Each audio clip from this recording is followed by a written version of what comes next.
Mark సువార్త 7వ అధ్యాయము. మార్కు సువార్త 7వ అధ్యాయము నేను చదువుతాను. 7వ అధ్యాయము మార్కు సువార్త 24వ వచనం నుంచి 30వ వచనం వరకు. మార్కు గారు రాసినటువంటి సువార్త 7వ అధ్యాయము 24వ వచనం నుంచి. ఆయన అక్కడ నుండి లేచి తురు సీదోనుల ప్రాంతములకు వెళ్ళి ఒక ఇంట ప్రవేశించి ఆ సంగతి ఎవనికి తెలియకుండవలెనని కోరెను. కానీ ఆయన మరుగై ఉండలేకపోయెను. అపవిత్రాత్మ పట్టిన చిన్న కుమార్తె గల ఒక స్త్రీ ఆయనను గూర్చి విని వెంటనే వచ్చి ఆయన పాదముల మీద పడెను. ఆ స్త్రీ సురోఫెనియక వంశమందు పుట్టిన గ్రీసు దేశస్థురాలు. ఆమె తన కుమార్తెల నుండి ఆ దెయ్యమును వెళ్ళగొట్టుమని ఆయనను వేడుకొనెను. ఆయన ఆమెను చూచి, పిల్లలు మొదట తృప్తి పొందవలెను, పిల్లలు రొట్టె తీసుకుని కుక్క పిల్లలకు వేయుట యుక్తము కాదనెను. అందుకు ఆమె, నిజమే ప్రభువా, అయితే కుక్క పిల్లలు కూడా పళ్ళ క్రింద ఉండి పిల్లలు పడవేయి రొట్టె ముక్కలు తినును గదా అని ఆయనతో చెప్పాను.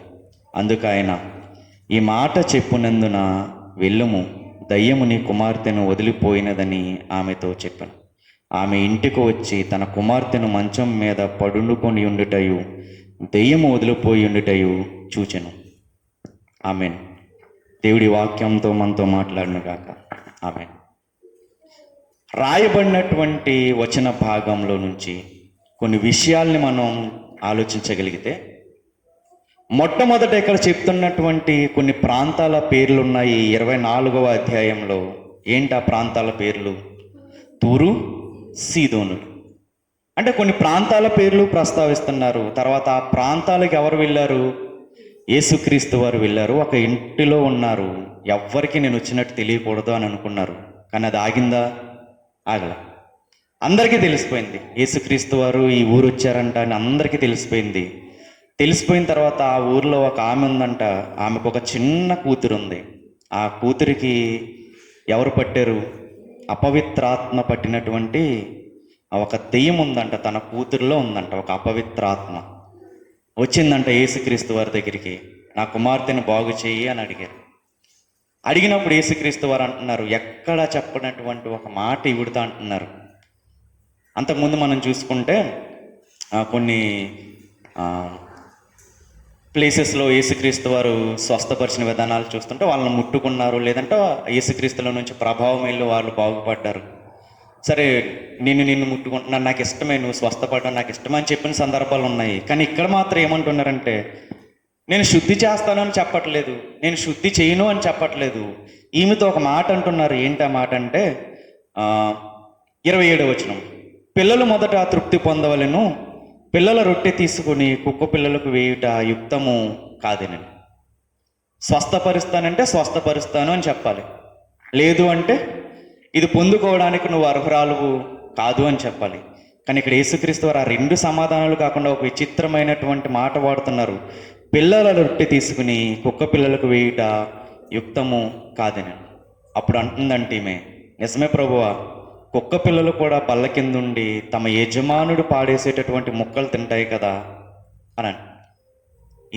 ఇదే సందర్భం మత్తయి సువార్తలో కూడా రాయబడింది. ఒకసారి ఆ సందర్భం కూడా చూద్దాము. మత్తయి సువార్త 15వ అధ్యాయము, మత్తయి సువార్త 15వ అధ్యాయము 21వ వచనం. యేసు అక్కడి నుంచి బయలుదేరి తూరు సీదోనుల ప్రాంతములకు వెళ్ళగా, ఇదిగో ఆ ప్రాంతముల నుండి కనాను స్త్రీ ఒకతే వచ్చి, ప్రభువా, దావీదు కుమారుడా, నన్ను కరుణింపుము, నా కుమార్తె దెయ్యము పట్టి బహు బాధపడుచున్నదని కేకలు వేశాను. అందుకు ఆయన ఆమెతో ఒక్క మాట అయినను చెప్పలేదు. అప్పుడు ఆయన శిష్యులు వచ్చి, ఈమె మన వెంబడి వచ్చి కేకలు వేయుచున్నది గనుక ఈమెను పంపివేయమని ఆయనను వేడుకొనగా, ఆయన అప్పుడు అంటున్నారంటే యేసుక్రీస్తు, ఇశ్రాయేలు ఇంటి వారై నశించిన గొర్రెల యొద్దకే గాని మరి ఎవరి యొద్దకును నేను పంపబడలేదనెను. ఆయనను ఆమె వచ్చి ఆయనకు మ్రొక్కి, ప్రభువా, నాకు సహాయము చేయమని అడిగాను. అందుకు ఆయన, పిల్లల రొట్టె తీసుకుని కుక్క పిల్లలకు వేయట యుక్తం కాదని చెప్పగా, ఆమె, నిజమే ప్రభువా, కుక్క పిల్లలు కూడా తమ యజమానుల బల్ల మీద నుండి పడు ముక్కలు తిన్నును కదా అని చెప్పాను. అందుకే యేసు, అమ్మ నీ విశ్వాసము గొప్పది, నీ కోరినట్టే నీకు అవునుగాక అని ఆమెతో చెప్పాను. గడియలోనే ఆమె కుమార్తె స్వస్థతనుంది. ఇక్కడ రాయబడిన వచనం ఏముంది? యేసుక్రీస్తు వారు వెనకాల వస్తుందంట, నా కుమార్తెను బాగు చెయ్యి అని ఏం చేస్తుంది? కేకలు వేస్తుందంట. కేకలు వేస్తున్నప్పుడు శిష్యులు అంటున్నారు, ఈమె ఏదో అడుగుతుంది, ఈమెకి అది చేసి పంపేయచ్చు కదా అని అడుగుతున్నారు. అప్పుడు యేసుక్రీస్తు వారు అంటున్నారు, నేను ఇశ్రాయేలీయుల ఇంటి వారే నశించిన గొర్రెల యొద్దకే వచ్చాను, కానీ మీ యొద్దరికి నేను రాలేదు. మీ యొద్దకు రాలేదు. నేను ఎవరి దగ్గరికి వచ్చాను? ఇశ్రాయేలీయులు ఎవరైతే ఉన్నారో, అంటే దేవుని జనాంగం ఎవరైతే ఉన్నారో వాళ్ళలో నశించిపోయినటువంటి వారి దగ్గరికి వచ్చాను అని అంటున్నారు.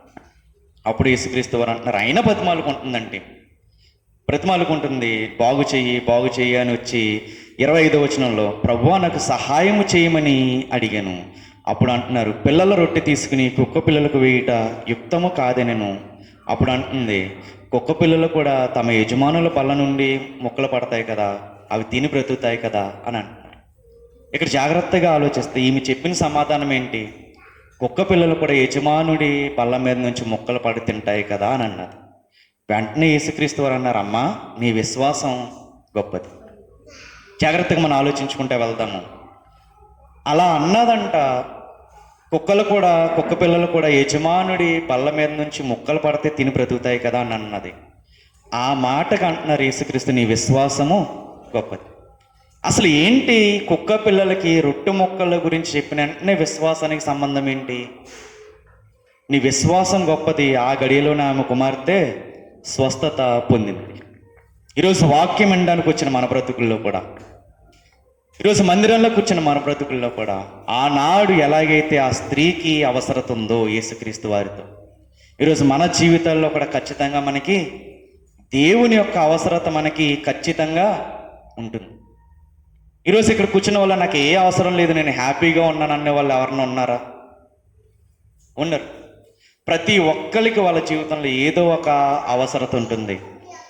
అది కుటుంబ సమస్యల్లో దేవుడు గట్టెక్కించాలన్నటువంటి ఆలోచన అయి ఉండొచ్చు, లేదా ఆర్థిక సమస్యలు నన్ను చిన్నభిన్నం చేస్తున్నాయి, దాని నుంచి నన్ను దేవుడు గట్టెక్కిస్తే బాగుండు అనే అవసరత అనేవి ఉండొచ్చు.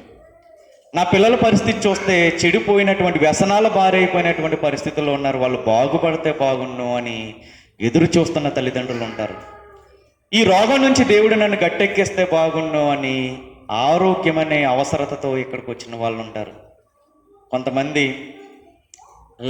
జీవితం ఏమైపోతుందో అనే సతమతమైపోయి ఎటు దిక్కు తోచినటువంటి పరిస్థితుల్లో కూడా ఈరోజు వాక్యానికి మనం విధేయులై దేవుని మందిరానికి మనం ఒకవేళ వచ్చి ఉంటే, దేవుడు అంటున్నాడు, నీ విశ్వాసము గొప్పది, నేను మాత్రమే చేయగలను అని నువ్వేదైతే బలంగా నమ్ముతున్నావో ఆ విశ్వాసము గొప్పది.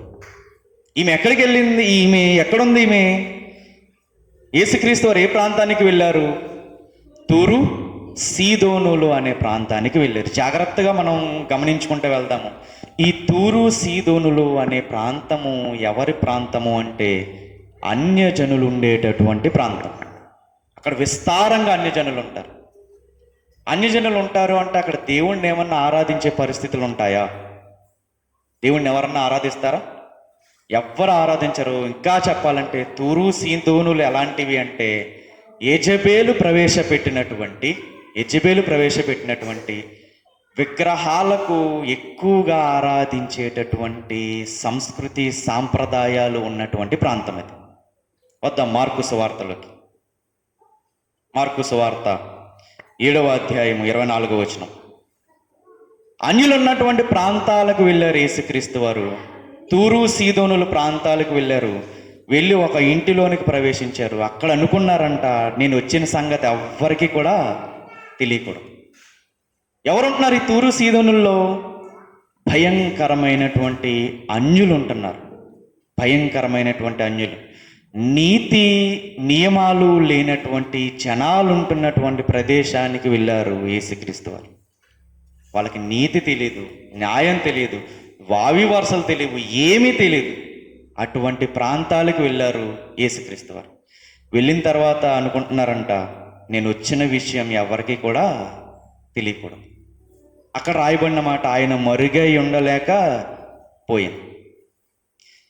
మన జీవితంలో కూడా యేసుక్రీస్తుని గనక గురిగా కలిగి ఉంటే, మన కుటుంబాల్లో దేవుణ్ణి మనం గురిగా కలిగి ఉంటే, మనకి ఏ కష్టం వచ్చినా కానీ, ఏ నష్టం వచ్చినా, ఏ బాధ వచ్చినా ఆయన మరుగైండుట అసాధ్యం. మనకి ఏ కష్టం వచ్చినా కానీ ఎవరు ముందొస్తారు?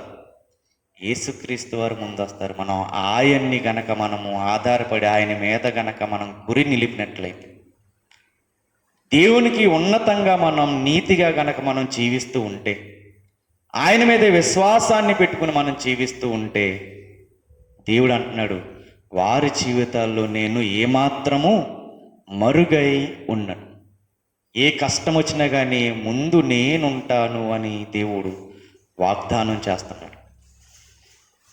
కొన్ని పరిస్థితులు పోలైనటువంటి ప్లేస్లోకి వెళ్ళారు, స్థలాల్లోకి వెళ్ళారు యేసుక్రీస్తు వారు. ఆయన మరుగై ఉండగలిగాడా? మరుగై ఉండాల. ఆయన మరుగై ఉండలేకపోయాను అని రాయబడి, దేవుని నమ్ముకుని ఆయన మీద ఆధారపడినటువంటి జీవితాల్లో కూడా దేవుడు ఎవరికి కూడా మరుగై ఉన్నాడు. ఈమె పరిస్థితిని మనం ఆలోచించగలిగితే, ఈ వచన భాగంలో మనం ఈవిడ పరిస్థితిని ఆలోచించగలిగితే చాలా జాగ్రత్తగా విందాం వాక్యాన్ని. ఒక వావి వరుసలు లేనటువంటి ఒక నీచమైనటువంటి స్థలాల్లోకి ఎవరు వెళ్ళారు? యేసుక్రీస్తు వారు వెళ్ళారు. ఒక సంస్కృతి సాంప్రదాయం తెలీదు, ఏ వ్యక్తిని ఎలా గౌరవించాలో తెలియదు. అటువంటి పరిస్థితుల్లోకి, అటువంటి స్థలాల్లోకి యేసుక్రీస్తు వారు వెళ్ళారు. ఆ ఊరిలో ఒక తల్లి కనపడుతుంది. ఎలాంటి తల్లి అంటే, భారమైనటువంటి హృదయంతో, బరువెక్కినటువంటి హృదయంతో, వేదనతో తన బిడ్డ నలిగిపోతుంటే చూసి ఓర్వలేని, బాధని భరించలేని ఒక భారమైన హృదయం కలిగినటువంటి తల్లి మనకి ఈ స్థలంలో కనపడుతుంది. తన బిడ్డ కోసం తహతహలాడుతున్నటువంటి తల్లి మనకు కనపడుతుంది. తన బిడ్డ బాగుపడితే బాగుండు అని ఎదురు చూస్తున్నటువంటి తల్లి మనకు కనపడుతుంది. అంటే ఒక నీచమైన జనాంగం ఉన్నటువంటి స్థలంలో ఎవరున్నారు? తన కుమార్తెను బ్రతికించుకోవాలనే భారం కలిగినటువంటి ఒక తల్లి మనకు కనపడుతుంది. ఆమె ఏం చేసిందంటే 25వ వచనం, ఆమె ఏం చేసింది? అపవిత్రాత్మ పట్టిన చిన్న కుమార్తె గల ఒక స్త్రీ ఆయనను గూర్చి విన్నది. ఎవరి గురించి విన్నది? యేసుక్రీస్తు వారిని గురించి విన్నది. విన్న తర్వాత ఆమె చేసిన మొట్టమొదటి పని ఏంటి? వెంటనే వచ్చి ఆయన పాదముల మీద పడింది. అక్కడ రాయబడిన మాట ఏంటంటే, యేసుక్రీస్తు వారిని గురించి విన్న తర్వాత చెప్పాలి. ఎలా వచ్చింది ఆవిడ? వెంటనే వచ్చింది. ఇక్కడ రాయబడిన మాట 1 గంట తర్వాత, 2 గంటల తర్వాత వచ్చినట్టుగా మనకు రాయబడిందా? రాయబడి. ఒక అన్య జనాంగం ఉన్నటువంటి స్థలంలో ఉన్న స్త్రీకి ఉన్న జ్ఞానము ఈరోజు మనకుందా లేదా అని మనము పరిశీలించుకోవాలి. ఒక అన్య జనాంగం అంతా ఉన్నారు. దేవుడు అంటే తెలియదు, దేవుని కార్యాలు ఎలా ఉంటాయో తెలియదు, దేవుని యొక్క కృప ఎలా ఉంటుందో తెలియదు, దేవుడి ఆశీర్వాదం ఎలా ఉంటుందో తెలియదు. దేవుడు హెచ్చిస్తే ఆమె పరిస్థితి ఎంత విపరీతంగా మార్చబడుతుందని ఏమాత్రము తెలియనటువంటి ఒక స్త్రీ మనకు నేర్పుతున్న బుద్ధి పాఠం ఏంటి అంటే, ఆయన గురించి విన్నదంట. విన్న తర్వాత ఏం చేసింది? వెంటనే వచ్చింది. ఆమె నేడున్నటువంటి క్రైస్తవ సమాజానికి నేర్పుతున్నటువంటి జ్ఞానం ఏంటి అంటే, నాకు దేవుడు అంటేనే తెలియదు, ఆయన కార్యాలు ఎలా ఉంటాయో తెలియదు, నేను పుట్టడమే అంజులు ఉన్నటువంటి స్థలంలో పుట్టాను, ఏమాత్రము దేవుడు అంటే తెలియదు, విపరీతమైనటువంటి విగ్రహారాధన ఉన్నటువంటి స్థలాల్లో నేను పెరిగాను, నేనే దేవుని గురించి విని వెంటనే ఆయన దగ్గరికి వస్తే ఎప్పుడో బాప్తిస్మం తీసుకున్నాను. నేను దేవుడికి పొద్దున్నే లేచిన వెంటనే ప్రార్థన చేస్తాను. దేవుడి ఆశీర్వాదం ఎలా ఉంటుందో తెలుసు, దేవుని కార్యాలు ఎలా ఉంటాయో తెలుసు. మరి మీరేంటి దేవుడు అంటే అంత చులకనైపోయాడు? దేవుని కార్యాలని రుచి చూసిన నువ్వు, రే చిన్న, దేవుని కార్యాలను రుచి చూసిన నువ్వు, దేవుడు ఆశీర్వాదాన్ని రుచి చూసిన నువ్వు, దేవుడు మన కుటుంబాన్ని ఆశీర్వదిస్తున్న విధానాన్ని చూసినటువంటి నువ్వు, దేవుడు అంటే అంత చులకనైపోయాడేంటి? మనకు దేవుడు అంటే అంత చులకనైపోయాడేంటి? 9 గంటలకు ఆరాధన అంటే వెంటనే వచ్చే పరిస్థితి మన జీవితాల్లో ఉందా? అసలు దేవుడంటే తెలియదు, దేవుని కార్యాలను అంతకుముందు రుచి చూడలేదు. యేసుని గురించి విన్నదంట, విన్న తర్వాత ఏం చేస్తుందంట? వెంటనే వచ్చి, ఇంతగా మాట రాయించారు, వెంటనే వచ్చి. ఆమె మనకు నేర్పుతున్న ఒక బుద్ధి పాఠం ఏంటి అంటే, మనకు బుద్ధి రావడానికి ఆవిడ చెప్తున్న పాఠం ఏంటంటే, అసలు దేవుడు అంటేనే నాకు తెలియదు. పోనీ నా పెద్దలకి ఏమన్నా తెలుసా అంటే తెలియదు. మేమందరం ఎవరు అంటే ఒక భయంకరమైన విగ్రహారాధికులం. నేనే ఆయన గురించి విని వెంటనే వచ్చి ఆయన పాదాల మీద పడ్డాను. దేవుడి గురించి ఇన్ని సంవత్సరాలు బాప్తిసం తీసుకున్న నీలో మార్పు ఎక్కడ? దేవుడంటే గౌరవం ఎక్కడ? దేవుడంటే గురి ఎక్కడ? నాకు ఏమాత్రం దేవుడు తెలియదు, నాకు ఏమాత్రం దేవుడు తెలియదు. నా పూర్వీకులు ఏమన్నా దేవుడి గురించి చెప్పారంటే చెప్పలేదు. పోనీ నేనున్న స్థలాల్లో ఎక్కడన్నా దేవుడు ఉన్నాడా అంటే లేడు. ఒకసారి చూద్దామా? ఈ స్థలం ఎలాంటిది? తూరు సీదోనుల పట్టణం ఎంత భయంకరమైంది అంటే, యెషయా గ్రంథము 23వ అధ్యాయము, యెషయా గ్రంథము 23వ అధ్యాయము, యెషయా గ్రంథము 23వ అధ్యాయము 1వ వచనం ఒకసారి చూద్దాము. ఈమె ఏ ప్రాంతానికి చెందింది? తూరు సీదోనుల ప్రాంతానికి చెందినటువంటి ఒక గ్రీకు దేశస్థురాలు. గ్రీకులకి ఎవ్వరికి కూడా దేవుడు అంటే తెలియదు, గ్రీకులకి ఎవరికి దేవుడు అంటే తెలియదు. ఆ ప్రాంతాల్లో నివసిస్తుంది. అసలు ఆ ప్రాంతాలని దేవుడు ఏమన్నాడు ఒకసారి చూద్దాం. యెషయా గ్రంథం 23వ అధ్యాయం 1వ వచనం. తూరును గూర్చిన దేవోక్తి, తర్షీషు వడలారా అంగలార్చుడి. చూడండి, తూరు ఏమైందంట?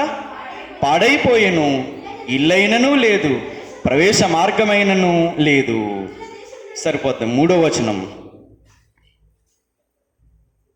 షీహోరు నది ధ్యానము, నైలు నది పంట సముద్రముల మీద నీలోనికి తేబడుచుండెను, తూరు వలన జనములకు లాభము వచ్చెను. 5వ వచనం. ఆ వర్తమానము ఐగుప్తులు విని తూరును గూర్చి మిక్కిలి దుఃఖింతురు. 17వ వచనం. 70 సంవత్సరముల అంతమున యెహోవా తూరును దర్శించును, అది వేశ్యా జీవితమునకు మరలా భూమి మీదనున్న సమస్త లోక రాజ్యములతోనూ వ్యభిచారము చేయును. ఎంత దారుణంగా మాట్లాడుతున్నారు చూడండి. తూరు పట్టణం గురించి మాట్లాడుతున్నారు అంటే అక్కడ ఉన్న మట్టి గురించి మాట్లాడుతున్నట్ట, మనుషుల గురించి మాట్లాడుతున్నట్ట? మనుషుల గురించి మాట్లాడుతున్నారు. ఇంకా చూద్దాము. యెహెజ్కేలు గ్రంథము ఒకసారి అదే వచనంలో 12వ వచనం కూడా ఒకటి చూద్దాము. యెషయా గ్రంథము 23వ అధ్యాయము. మరియు ఆయన సీదోను పట్టణం గురించి చెప్తున్నారు. మరియు ఆయన సీదోను కన్యక, చూడండి ఏమంటున్నాడు? చెరపబడిన దానా, నీకికను సంతోషం ఉండదు, నీవు లేచి కిత్తీమునకు దాటి పొమ్ము, అక్కడనైనను నీకు నెమ్మది కలుగదు. తూరు సీదోనుల గురించి దేవుడు చెప్తున్నటువంటి మాట. ఎలా ఉన్నారు అక్కడ ఉన్న వాళ్ళు? ఎలా ఉన్నారు వాళ్ళు? చెరపబడినటువంటి జనాలు. యెజెబెలు ప్రవేశపెట్టినటువంటి ఒక విస్తారమైనటువంటి దుర్బోధలను అనుసరించినటువంటి జనాంగం. అంత జనాంగం అంత దారుణంగా ఉంటుంది. అసలు వీళ్ళ పరిస్థితి ఎలా ఉంటుంది అంటే, తూరు సీదోనుల పరిస్థితి ఎలా ఉంటుంది అంటే, వాళ్ళకి దేవుడు అనవసరం. వాళ్ళకి ఏం కావాలి అంటే, జాగ్రత్తగా వినాలి, వాళ్ళకి ఏం కావాలంటే ఎంతసేపు కూడా అద్భుతాలు ఆశ్చర్యకార్యాలు, ఇవి మాత్రమే వారికి కావాలి. ఇది నేను చెప్తున్న మాట కాదు, సాక్షాత్తు యేసుక్రీస్తు వారు చెప్తున్నారు. చూద్దాం. మత్తయి వార్త 11వ అధ్యాయము, 21వ వచనం, 22వ వచనం చూద్దాము. చూడండి. అయ్యో కొరాజీనా, అయ్యో బేత్సయిదా, చూడండి జాగ్రత్తగా వినాలి మాట. అయ్యో కొరాజీనా, అయ్యో బేత్సయిదా, మీ మధ్యను చేయబడిన అద్భుతములు ఎక్కడ చేస్తే బాగున్ను? తూరు సీదోను పట్టణంలో చేసిన ఎడలా ఆ పట్టణముల వారు పూర్వమే గోనె పట్ట కట్టుకుని బూడిదే వేసుకుని మారు మనస్సు పొంది ఉందరు. సరిపోద్దమ్మా. ఖురాజీన బెత్సయిదాలో ఉన్నటువంటి జనాంగంతో అంటున్నారు యేసుక్రీస్తు వారు, మీ మధ్య ఇన్ని అద్భుతాలు చేశాను కదా, మార్పు లేనటువంటి మీ మధ్య చేయడం కంటే చెప్పాలి ఎక్కడ చేస్తే బెటరు? తూరు సీదోనుల మార్పు లేని జనాంగం ఉంది కదా, వాళ్ళ మధ్యన గనక నేను అద్భుతాలు చేసుంటే గనక మీకంటే ముందు వాళ్ళ తప్పు తెలుసుకుని పశ్చాత్తాపడి గోనె పట్ట కట్టుకుని మారు మనస్సు పొంది ఉందరు. అంటే అంతలా మాట్లాడుతున్నాడంటే యేసుక్రీస్తు వారు ఆయన నమ్ముకున్న వాళ్ళని సరిగ్గా లేకపోతుంటే ఎంత దారుణంగా మాట్లాడుతున్నారో చూడండి యేసుక్రీస్తు వారు. 22వ వచనం, విమర్శ దినమందు మీ గతి కంటే చెప్పాలి తూరు సీదోనుల పట్టణముల వారి గతి వారవదగినదై ఉండునని చెప్పుచున్నాను. ఎవరు ఈ తూరు సీదోనుల పట్టణపు వారు ఎవరంటే, నాకెంతసేపు అద్భుతాలు జరగాలి, ఆశ్చర్యకార్యాలు జరగాలి, దేవుడు నన్ను హెచ్చించేయాలి, ఆశీర్వదించేయాలి అని కోరుకుంటారు. అలా కోరుకునే వాళ్ళ మధ్యలో నేను ఆశ్చర్యకార్యాలు చేస్తుంటే ఈ పాటికి వాళ్ళందరూ కూడా మారిపోయేవారు. కానీ దేవుడు తలుచుకుంటే, ఒక మాట విందాము, దేవుడు తలుచుకుంటే ఆ తూరు సీదోనుల పట్టణాల్లో అద్భుత కార్యాలు చేసి వాళ్ళందరినీ మార్చలేడా? మార్చగలడు కదా. కానీ ఎందుకు చేయలా? దేవుడికి కావాల్సింది ఏంటి అంటే నీ హృదయము దేవుడికి కావాలి. నీ హృదయం దేవుడికి కావాలి. నీవు హృదయాన్ని ఇవ్వకుండా అద్భుతాలు అంటే చెప్తున్నాను, దేవుడు ఏమాత్రం అద్భుతాలు చేయడు. దేవుడి మందిరం అంటే గౌరవం లేకుండా అద్భుతం అంటే దేవుడు ఏమాత్రం అద్భుతము వారి జీవితాల్లో చేయడు. తూరు సీదోనుల పట్టణాల్లో వాళ్ళు అదే కోరుకుంటున్నారు, అద్భుతాలు జరిగితే బాగున్ను అని. కానీ దేవుడు ఏమన్నా చేశాడా? చేయలా. దానికి మించిన కార్యాలు ఎక్కడ చేశాడు? దేవుని జనాంగమైనటువంటి దేవుని కుటుంబాలలో చేశాడు. అయినా వీళ్ళలో మారు మనస్సు ఉందా? బెత్సయిదా వారిలో లేదు. దేవుడు బాధపడుతున్నాడు, మీకు నేను ఇంత కష్టపడి నేను మిమ్మల్ని ఆశీర్వదిస్తుంటే, మీరు అడిగినప్పుడల్లా మీకు కావాల్సింది మీ పాదాలు చెంత పెడుతుంటే వీళ్ళు ఏం లేదు, మార్పు లేదు. అందుకే మనకు పాట ఉంటుంది, మార్పు చెందవా నువ్వు మార్పు చెందవా, నీ బ్రతుకు మార్చుకోవా. ఎన్నిసార్లు మనం పాట పాడతాము, ఎన్నిసార్లు మనం ఆ పాటను నెమరు వేసుకుంటాము. మన జీవితాల్లో మార్పు అనేది ఏమాత్రం కనపడుతుందా దేవుని దృష్టిలో? ఈమె మనకు నేర్పుతున్న పాఠం, మా వాళ్ళు ఎప్పుడు దేవుడంటే తెలియదు, నేనే ఆయన గురించి విని వెంటనే ఆయన మందిరానికి వస్తుంటే, ఇన్ని ఏళ్ళ బాప్తిస్మపు అనుభవం ఉన్న మనము ఆయన మందిరానికి ఏ టైంకి వస్తున్నాము? ఆయన్ని ఆరాధించడానికి మనలో ఆసక్తి ఏమాత్రం ఉంది? ఒక చోట రాయబడి ఉంటుంది, ఒక భక్తుడు అంటాడు, ఆసక్తి లేని వాడిని దేవుడు కూడా ఆశీర్వదించాడు. మనలో ఆసక్తి కనుక చూడగలిగితే దేవుడు ఏం చేస్తాడు? మనల్ని ఆశీర్వదిస్తాడు. ఒక అన్యురాలు ఒక క్రైస్తవ సమాజానికి విసురుతున్న సవాల్ ఏంటి అంటే, దేవుని గురించి విని వెంటనే నేను మందిరానికి రాగలిగితే, ఎప్పుడు నుంచో దేవుని మందిరంలో ఉంటూ బాప్తిసం తీసుకుంటూ వాక్యాన్ని వింటూ దేవుడంటే పరిచయం అయిన నువ్వు, ఏది నీ బ్రతుకులో మార్పు? ఏది నీ బ్రతుకులో ఆరాధన అంటే ఆసక్తి? ఏది నీ బ్రతుకులో సమయపాలన? సమయాన్ని పాటించేటటువంటి తత్వం నీలో ఉందా? ఆదివారం వచ్చిందంటే మనం పిల్లలకి నేర్పాలి. మనం ఉదయాన్నే లేగాలి, వాళ్ళని లేపాలి. కరెక్ట్గా 9 గంటలకు ఆరాధన అంటే నువ్వు ఖచ్చితంగా ఎప్పుడు ఉండాలి? 8:45 కల్లా నువ్వు ఎక్కడ ఉండాలి? చర్చిలో ఉండాలి. నేర్పాలి పిల్లలకి. మనమే 9ంటికి లేచి అన్నీ చక్కబెట్టుకుని 10ంటికి వస్తుంటే పిల్లల్లో ఏమన్నా మార్పు ఉంటుందా? ఏమాత్రం మార్పు ఉండదు. బైబిల్లో రాయబడిన మాట చెప్తున్నాను, తల్లి ఎట్టిదో పిల్లలు కూడా అట్టిదే. తండ్రి ఎలాంటి వాడు పిల్లలు కూడా అలాంటి వారే అవుతారు. మిమ్మల్ని చూస్తారు, చూసి ఎవరిని అనుసరిస్తారు? వాళ్ళనే అనుసరిస్తారు. మందిరం అంటే భయం ఉండాలి, భక్తి ఉండాలి, శ్రద్ధ ఉండాలి. ఆదివారం అనేసరికి అది ఒక ప్రతిష్ఠిత దినంగా మన కుటుంబంలో దాన్ని మనం ప్రచురించాలి. మన పిల్లలకి చిన్నతనం నుంచి దాన్ని మనం అలవాటు చేయాలి. ఆదివారం వచ్చిందంటే నేను మందిరంలో కూర్చోవాలి, అది చిన్నతనం నుంచి మనం అలవాటు చేయాలి. ఆమె నేర్పుతున్న పాఠం. దేవుడు అంటే నాకు ఏమాత్రం తెలియదు, ఆయన గురించి విని నేను ఏం చేశాను, వెంటనే వెళ్ళి ఆయన పాదాల మీద పడ్డాను. మనలో ఆ మార్పు ఎక్కడుంది? మనల్ని మనం ప్రశ్నించుకోవాలి. ఇవన్నీ బట్టి మనల్ని మనం ప్రశ్నించుకోవాలి. ఏ స్థాయిలో మన విశ్వాస జీవితం ఉంది? ఏ స్థాయిలో మన ఆత్మీయ జీవితం ఉంది? సంవత్సరాలు గడుస్తున్నాయి, వయసు వస్తుంది, కానీ మనలో ఏం రావట్లా? మార్పు రావట్లా. మనలోనే మార్పు రాకపోతుంటే మన పిల్లల్లో మార్పు చూడగలమా? మనం చూడలేం. మారాలి. మందిరం అంటే ఆసక్తి పెరగాలి. సమయం వచ్చిందంటే పనులన్నీ పక్కన పెట్టుకుని ఎక్కడికి రావాలి? మనం వాక్యానికి విధేయులై మనం మందిరానికి వచ్చేటటువంటి అలవాటు మనం పడాలి. మందిరానికి వచ్చే అలవాటు పడాలి. సమయానికి వచ్చే అలవాటు, సమయానికి రాగలగాలి మందిరానికి. ఆసక్తి గనక లేకపోతే వాళ్ళని దేవుడు కూడా ఆశీర్వదించాడు. అది ఈమె మనకు నేర్పుతున్నటువంటి మొట్టమొదటి పాఠం. వెంటనే వచ్చి ఎక్కడుంది? యేసుక్రీస్తు వారి పాదాల మీద పడ్డది. ఇక రెండో మాట చూద్దాం, 26వ వచనం.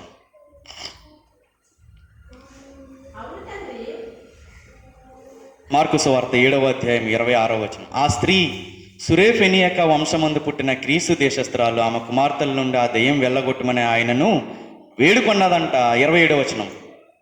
ఆయన ఆమెను చూసి, పిల్లలు మొదట తృప్తి పొందవలెను, పిల్లలు రొట్టె తీసుకుని కుక్క పిల్లలకు వేయుట యుక్తము కాదనెను.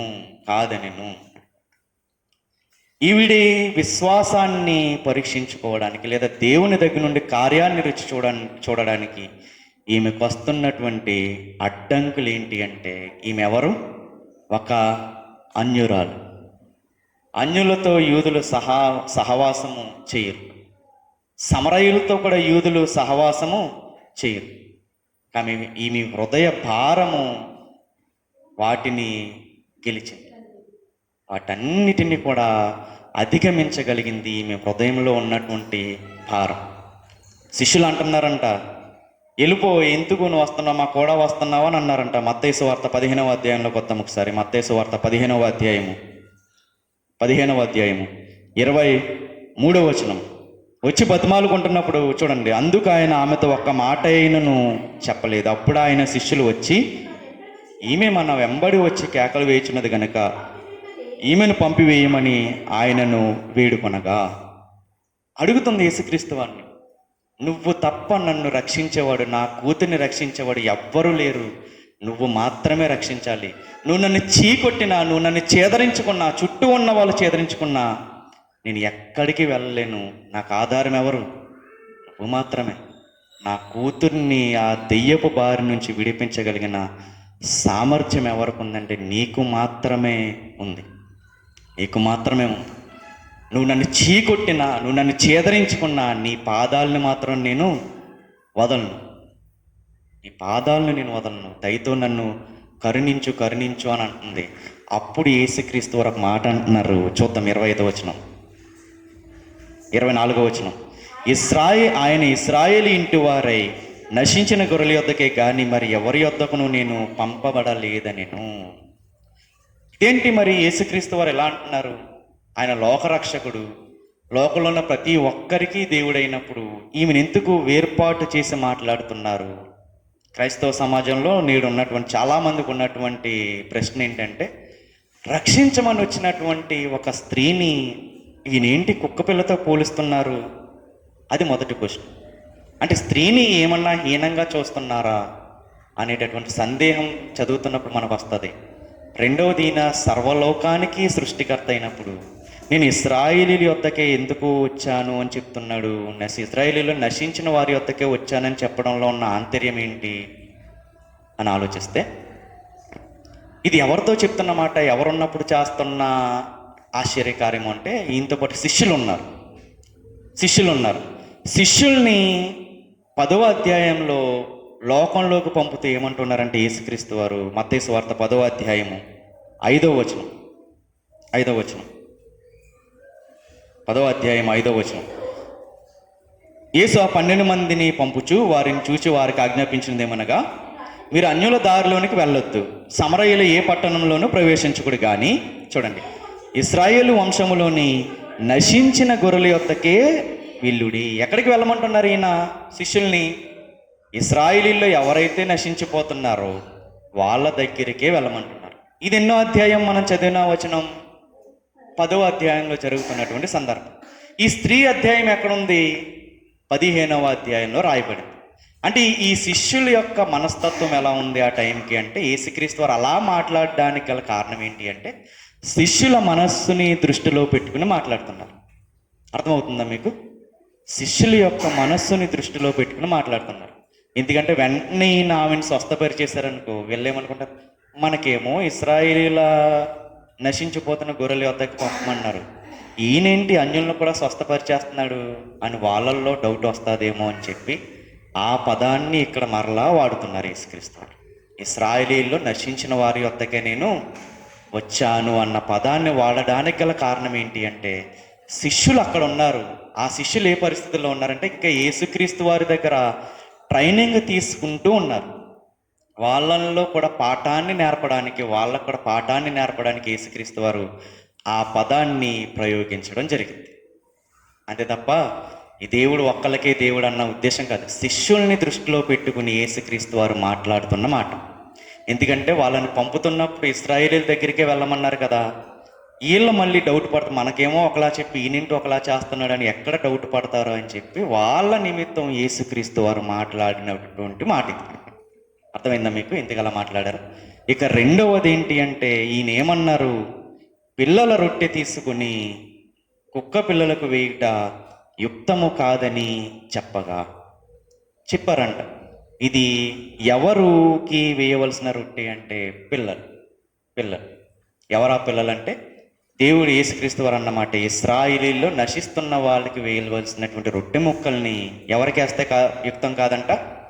కుక్క పిల్లలకు వేస్తే యుక్తము కాదు.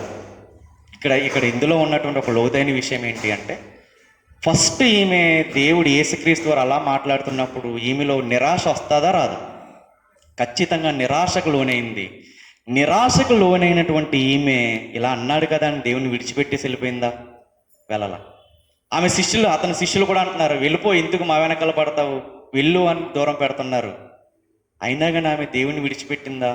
విడిచిపెట్టలే. దావీదు కుమారుడా, చూడాలి, దావీదు కుమారుడా నన్ను రక్షించమని, నా కూతుని రక్షించమని కేకలు వేస్తుందంట. దావీదు కుమారుడా నన్ను కరుణింపుము, 22వ వచనంలో లాస్ట్ మాట, దావీదు కుమారుడా నన్ను కరుణించు అని కేకలు వేస్తుంది.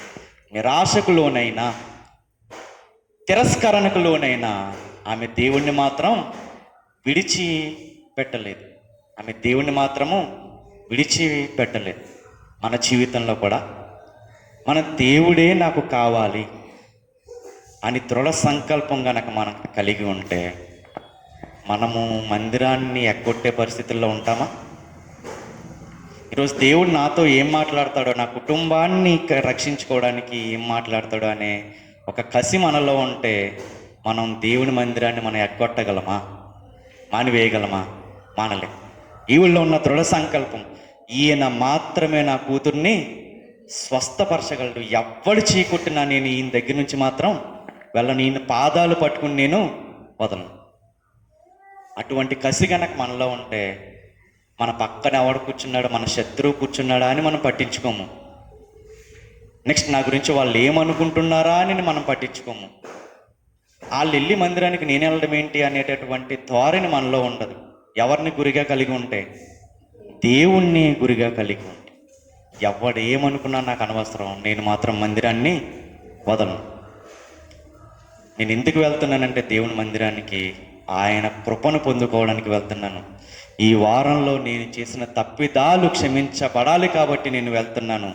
మూయబడినటువంటి కొన్ని ద్వారాలు నా జీవితంలో దేవుడు తెరవాలి కాబట్టి వెళ్తున్నాను. దేవుడు నన్ను బలపరుస్తాడు కాబట్టి నేను మందిరాన్ని విడిచిపెట్టాను. పట్టుదల కలిగినటువంటి క్రైస్తవ విశ్వాసం అది. ఎవ్వడు నాతో మాట్లాడినా మాట్లాడకపోయినా, ఎవ్వడు నన్ను ఆదరించినా ఆదరించకపోయినా, ఎవ్వడు నాతో ప్రేమ పంచినా పంచకపోయినా, నా శత్రువులు నన్ను వెలివేసిన, నా అనుకున్న వాళ్ళు నన్ను వెలివేసిన, నేను ఎవరిని వదలను? దేవుణ్ణి మాత్రం నేను వదలను. దృఢ సంకల్పం, పట్టుదల కలిగినటువంటి ఆమె పట్టుదలని దేవుడు చూస్తున్నాడు. వచ్చింది, చీ కొడుతున్నా కానీ ఎక్కడ పడ్డది? పాదాల మీద పడ్డది. యేసుక్రీస్తు వారి పాదాల మీద. అడుగుతుంది, పాదాల మీద పడ్డానికి కారణం ఏంటి అంటే, ఆమె మార్కు సువార్త మనం చదవగలిగితే 1వ అధ్యాయంలోనూ 5వ అధ్యాయంలోనూ ఉంటుంది. ఏమని ఉంటుందంటే, శతాధిపతి కూతురు ఉంటారు. 5వ అధ్యాయం, మార్కు సువార్త 5వ అధ్యాయము 22వ వచనం.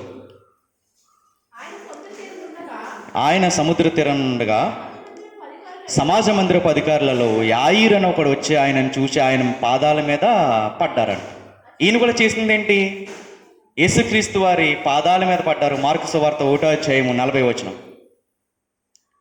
ఒక కుష్ఠరోగి ఆయన వద్దకు వచ్చి ఆయన ఎదుట మోకాల్లోని, నీకు ఇష్టమైతే నన్ను శుద్ధుడిగా చేయగలవని ఆయనతో చెప్పగా ఆయనను వేడుకున్నాడు.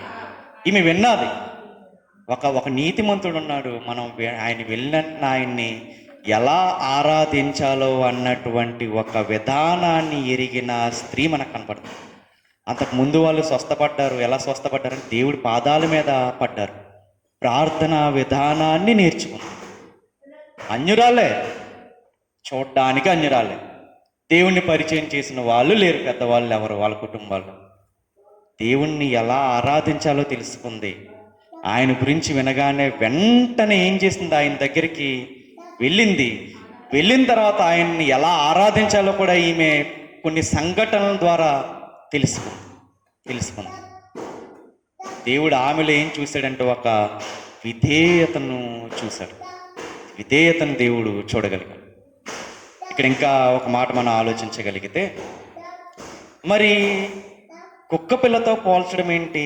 ఒక మనిషిని కుక్క పిల్లతో పోల్చడం ఏంటి అని గనక మనం ఆలోచించగలిగితే, చరిత్రలోకి మనం వెళ్ళగలిగితే, చరిత్రలో యూదులు నిషిద్ధమైన దానిని, జాగ్రత్త వినాలి, యూదులు నిషిద్ధమైన దానిని, అపవిత్రమైన దానిని దేంతో పోల్చేవారు అంటే కుక్కతో పోల్చేవారు. అందుకే మనకి రాయబడి ఉంటుంది, యూదులు సమరయులతో సాంగత్యము చేయరు, వాళ్ళంటే అసహ్యపడతారు వీళ్ళు. అంటే ఇక్కడ ఉన్న శిష్యులు ఎవరు? శిష్యులను కూడా బలపరచాలి. వీళ్ళు ఎవరైతే కుక్క కంటే హీనంగా చూస్తున్నారో వీళ్ళు కూడా ఎవరు? దేవుని సొత్తైనటువంటి ప్రజలే అని వాళ్ళకి పాఠం నేర్పడానికి ఇక్కడ యేసుక్రీస్తు వారు ఏం వాడుతున్నారంటే కుక్క పిల్ల అని వాడుతున్నారు. కుక్క పిల్ల అని 2 సందర్భాలు, అటు మార్కు సువార్త చూసినా మత్తయి సువార్త చూసినా కుక్క పిల్ల అని వాడబడింది తప్ప కుక్క అని వాడబడింది. కుక్క పిల్ల అని వాడబడింది. కొన్ని చోట్ల రాయబడింది కుక్కకి సంబంధించినటువంటి కొన్ని పదాలు రాయబడినాయి. పరిశుద్ధమైన వాటిని కుక్కలకు పెట్టకుడి అని రాయబడి ఉంటుంది. మత్తయి సువార్త 15వ అధ్యాయం 26వ వచనం. 15వ అధ్యాయము 26వ, అందుకు ఆయన క్షమించాలి 7వ అధ్యాయము 6వ వచనం. మత్తయి సువార్త 7వ అధ్యాయం 6వ వచనం. పరిశుద్ధమైనది కుక్కలకు పెట్టకుడి.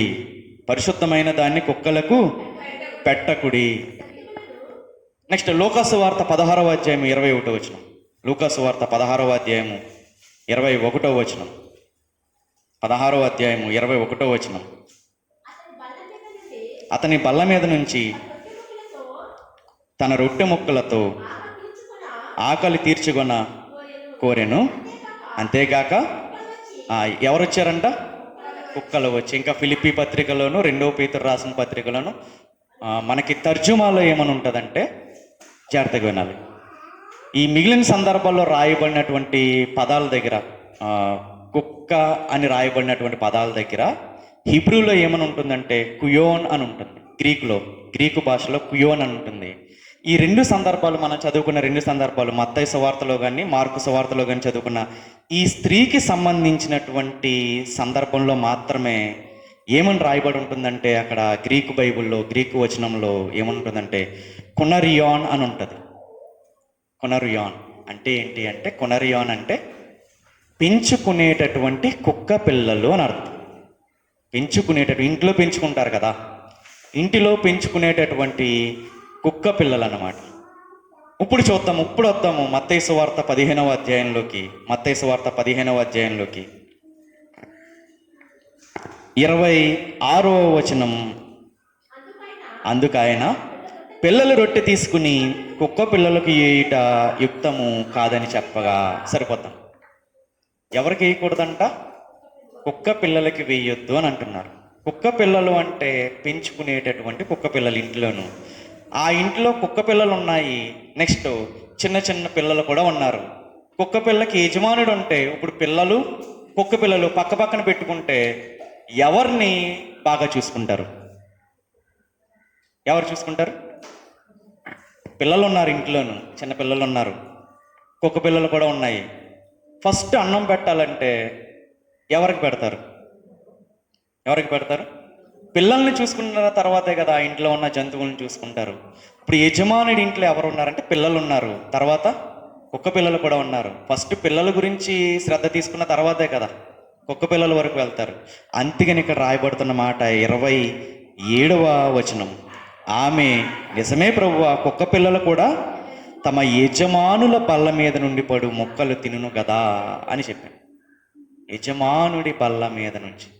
ఆ యజమాని ఇంట్లో ఉన్నాడు, ఇంట్లో ఎవరెవరు ఉన్నారు? పిల్లలు ఉన్నారు, అల్లారు ముద్దుగా పెంచుకునే కుక్క పిల్లలు కూడా ఉన్నాయి. కానీ పిల్లలకి మొట్టమొదట ఇస్తాడు. అలాగని చెప్పి కుక్క పిల్లలకు పెట్టడం మానేస్తాడా? మాన్. ఇక్కడ చెప్పబడుతున్న మాట కూడా అదే. ఈమె ఏమంటుందంటే, పై వచనంలో దావీదు కుమారుడా నన్ను కరుణించుము అంటున్నాడు. లాస్ట్కి వచ్చేసరికి యజమానుల బల్ల మీద నుండి పడు ముక్కలు తినును అని అంటున్నారు. యజమానుడు అంటే ఈమె ఏం చేస్తుందంటే, యూదుల రాజుగా వచ్చినటువంటి మెస్సయ్య యేసుక్రీస్తు వారు ఎవరైతే ఉన్నారో ఆయన్ని కూడా ఈమె యజమానిగా అంగీకరిస్తుంది. అది చూశాడు దేవుడు, అది చూశాడు. అందుకు అంటున్నాడు 28వ వచనంలో, అందుకు యేసు అమ్మా నీ విశ్వాసము గొప్పది అని అనడానికి కారణం ఏంటి అంటే, నన్ను నువ్వు చీకొట్టినా, నువ్వు నన్ను చేదరించుకున్నా, నేను నిరాశకు లోనైనా, నువ్వు మాత్రమే నా కుమార్తెని రక్షించగలవు. పదే ఆయన కాళ్ళ మీద పడుతుంది, విధేయత చూపించి ఆఖరికి ఏమంటుందంటే, నువ్వు కూడా నా యజమానుడివే, నన్ను రక్షించగలిగినటువంటి సామర్థ్యము నీకు మాత్రమే ఉందని ఆమె అంగీకరిస్తుంది. అది దేవుడు చూశాడు. ఆయనకు విధేయత చూపించింది, ఆయనను మాత్రమే రక్షకుడిగా అంగీకరించింది, ఆయన మాత్రమే యజమానుడిగా ఆమె అంగీకరించింది. అందుకు అంటున్నారు యేసుక్రీస్తు వారు, నీ విశ్వాసము గొప్పది, నీవు కోరినట్టే నీకు అవునుగాక అని ఆమెతో చెప్పాను. ఆ గడియలోనే ఆమె కుమార్తె స్వస్థత పొందాను. ఒక అన్యురాలి యొక్క అభ్యర్థన, సాధ్యము కానటువంటి ఒక అభ్యర్థన దేవుడు ఎలా సుసాధ్యం చేశాడో మనకి పాఠం నేర్పుతుంది ఆ స్త్రీ. ఆమె జీవితంలో ఆశీర్వాదాన్ని పొందుకోవడానికి అర్హురాలా? ఆమె కాదు. కానీ వచ్చింది, విధేయత చూపించింది, దేవుడు అంటే తెలుసుకుంది, మారిన తర్వాత ఆయన ఆరాధించడం మొదలుపెట్టింది. ఆయన పాదాల దగ్గర పడ్డది. వెంటనే ఆయన తెలుసుకుని ఆయన దగ్గరకు వచ్చి పాదాల చెంత వాలిపోయింది. ఆమె కోరుకున్నట్టే జరిగింది. ఆమె మనకి నేటి క్రైస్తవ సమాజానికి నేర్పుతున్న పాఠం. ఏమాత్రము దేవుడు అంటే తెలియదు. నా కుటుంబస్తుల్లో కానీ, నా తల్లిదండ్రుల్లో కానీ, నా అన్నదమ్ముల్లో కానీ ఎవ్వరికి దేవుడు అంటే తెలియదు. నేనే ఆయన గురించి తెలుసుకుని సమయానికి మందిరానికి వస్తుంటే, మీరు ఇంతకాలం అయింది దేవుని యొక్క రక్షణ పొంది మార్పు ఎక్కడా అని ప్రశ్నిస్తుంది. నన్ను చూడండి, ఆయన గురించి తెలుసుకున్నాను. వెంటనే వచ్చి ఏం చేసింది? ఆయన పాదాల దగ్గర పడ్డది. ఇంతకాలము మీరు దేవుణ్ణి అనుసరిస్తుంటే మీ బుద్ధి జ్ఞానము ఏమయ్యింది? ఎక్కడ మార్పు ఉంది మీలో? మొదటిది మనకి ఆమె విసురుతున్నటువంటి సవాలు అది. మీరు కూడా దమ్ముంటే నాలాగా మార్పు చెంది జీవించండి అనేటటువంటి సవాలు విసురుతుందామె. ఇక రెండవది, ఎంతమంది నిన్ను చీకొట్టినా నువ్వు మాత్రం ఎవరిని విడవద్దు? దేవుణ్ణి విడవద్దు. దేవుణ్ణి విడవద్దు. నీకు ఏ కష్టం వచ్చినా ఆయన పాదాల దగ్గర పడు. పొందుకునేంత వరకు నువ్వు ఆయన పాదాలని విడిచిపెట్టద్దు. విధేయతను చూపించింది. ఒకప్పుడు రొట్టెలు ఉన్నటువంటి పట్టణము రొట్టెలు లేనటువంటి పట్టణంగా అయిపోతే ఎవరిస్తున్నారు ఇప్పుడు రొట్టె? యేసుక్రీస్తు వారిస్తున్నారు. మన జీవితంలో కూడా ఒకప్పుడు ఆశీర్వదించబడ్డాం, ఇప్పుడు కష్టాలు అనుభవిస్తున్నాము. మరలా ఎవరి పాదాలు పట్టుకోవాలి? ఆయన పాదాలే పట్టుకుంటే సమృద్ధి అయిన పంట మన చేత దేవుడు పోయిస్తాడు. ఇదే మనకి ఒక అన్యురాలైనటువంటి స్త్రీ, ఏమాత్రము దేవునికి సంబంధించిన కుటుంబం లేనటువంటి స్త్రీ మన కుటుంబాలకు నేర్పుతున్నటువంటి ఒక గుణపాఠం. నేను మారాను, దేవుడు అంటే తెలుసుకున్నాను, సమయానికి దేవుని దగ్గరికి వెళ్ళాలని నేర్చుకున్నాను, ఆయన ఇచ్చినటువంటి ఆశ్చర్య కార్యాలని రుచి చూశాను. మీరు కూడా ఏం చేయాలి? అటువంటి కార్యాలని రుచి చూడాలి అంటే అందుకే దేవుడు రాయించాడు ఒక అన్యురాలైనటువంటి స్త్రీ యొక్క చరిత్ర, భారము కలిగినటువంటి ఒక తల్లి చరిత్ర, బిడ్డల కోసం విలవెల్లాడుతున్నటువంటి ఒక అమ్మ చరిత్ర దేవుడు రాయించాడు. అది మనకి ఈరోజు పాఠం నేర్పుతుంది. నీ బిడ్డల కోసం నువ్వు బాధపడుతున్నావా? ఫస్ట్ నువ్వు మారు. నీ భర్త కోసం నువ్వు బాధపడుతున్నావా? ఫస్ట్ నువ్వు మారు. నీ అన్నదమ్ముల కోసం నువ్వు బాధపడుతున్నావు, ఫస్ట్ నువ్వు మారు.